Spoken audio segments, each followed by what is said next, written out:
آج آپ کے سامنے حدیث جبریل کو دہرانا ہے، ذہن میں حدیث آ گئی ہے،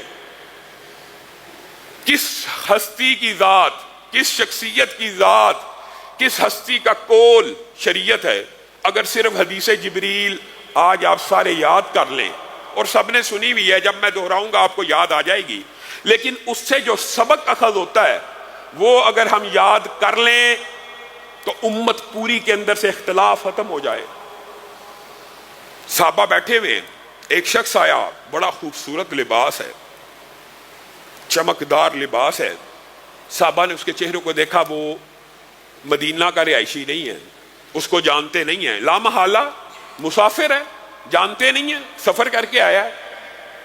مسافر تو ہے، سفر کر کے تو آیا، لیکن لباس بڑا، جیسے آپ آج کے معنوں میں کہہ لیں استری شدہ ہے، بڑا سوٹڈ بوٹڈ ہے، کوئی غبار آلود نہیں ہے۔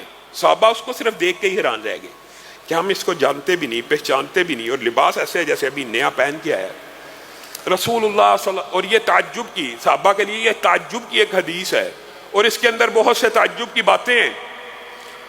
رسول اللہ صلی اللہ علیہ وسلم کے سامنے آ کے وہ شخص بیٹھ گیا، اور رسول اللہ صلی اللہ علیہ وسلم سے پوچھنے لگا، اسلام کیا ہے، ایمان کیا ہے، احسان کیا ہے۔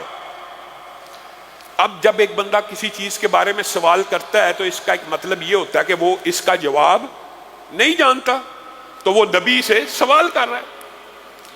اب جب نبی کریم سے سوال کر رہا ہے، اور یہ بھی ایک لمبا چوڑا باب ہے کہ کس طرح ادب اور احترام کے ساتھ رسول اللہ صلی اللہ علیہ وسلم کے سامنے اپنی ٹانگوں کو موڑ کے، گھٹنوں کے ساتھ گھٹنے ملا کے، تعلیم و تربیت کا جو انداز مدارس میں رائج ہے، اسی حدیث کی وجہ سے رائج ہے، اور استاد شاگرد کا اور بڑے اور چھوٹے کا جو مقام و مرتبہ ہے وہ بھی اس حدیث سے ڈرائیو، اور یہ بھی ایک لمبا چوڑا باب ہے۔ نہایت ادب و احترام کے ساتھ بیٹھے ہوئے رسول اللہ صلی اللہ علیہ وسلم کے سامنے وہ شخص، اور آ کے رسول اللہ سے یہ 3 سوال کرتے ہیں، اور عجابت اس میں کیا ہے کہ جب رسول اللہ صلی اللہ علیہ وسلم ان 3 سوالوں کے جواب دیتے ہیں تو وہ شخص آگے سے کہتا ہے صدقتا، پہلے سوال کر رہا ہے جیسے علم نہیں ہے، جب رسول اللہ جواب دے دیتے ہیں تو کہتا آپ نے سچ فرمایا جیسے پہلے سے علم ہے۔ سوال تو تب کیا کہ جب علم نہیں تھا، جب جواب مل گیا تو آپ کے جوابوں کی تصدیق کر رہے ہیں، تو پھر سوال کیوں کیا؟ 3 سوال پوچھنے کے بعد وہ آپ نے سنے ہوں گے کہ اسلام کے بارے میں رسول اللہ نے فرمایا 5 چیزیں، ایمان کے بارے میں فرمایا، احسان کے بارے میں فرمایا، ان تعبد اللہ کانک تراہ۔ رسول اللہ صلی اللہ علیہ وسلم نے جو جو جوابات دیے اس کے جواب میں کیا کہہ گیا؟ آپ نے درست فرمایا، میں تصدیق کرتا ہوں، آپ نے سچ فرمایا۔ وہ چلا گیا۔ رسول اللہ صلی اللہ علیہ وسلم نے اپنے صحابہ کو مخاطب ہو کے کہا، پتہ کون تھا؟ نہیں اللہ کے رسول، یہ آسمان کی بلندیوں سے، عرش کی بلندیوں سے تمہیں بھی یہ اعداد حاصل ہو گیا ہے، اللہ رب العزت نے جبریل امین کو انسانی شکل میں نازل کیا ہے، اور وہ میرے سامنے آیا ہے۔ کس کام کے لیے؟ کس کام کے لیے؟ حدیث کا یہ ٹکڑا سمجھ آ جائے، اصلاح ہو جائے گی۔ تمہیں تمہارا دین سکھانے کے لیے آیا ہے جبریل امین، تمہیں تمہارا دین سکھانے کے لیے آیا ہے۔ دین سکھانے کی ڈیوٹی تو رسول اللہ صلی اللہ علیہ وسلم کی ہے، یہ کیا دین سکھانے آیا ہے؟ میرے بھائیوں یہاں پہ آپ نے غور کرنا ہے۔